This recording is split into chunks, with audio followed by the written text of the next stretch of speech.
klockan 6:01, 17:59.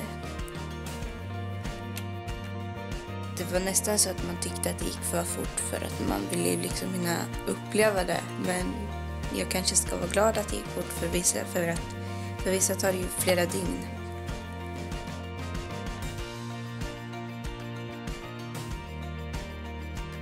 Hur känns det? Det känns jättebra, han är så fin.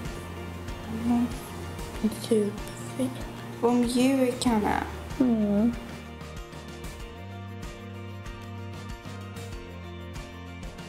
Nu är klockan 5:10 och vi har typ nyss kommit till BB. Och han är jättemysig och jättegosig och duktig. Och vi ska äta pizza. Och bara mysa massor. Han vägde 3155 och var 51 centimeter lång.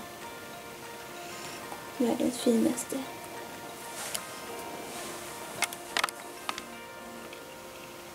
Mm.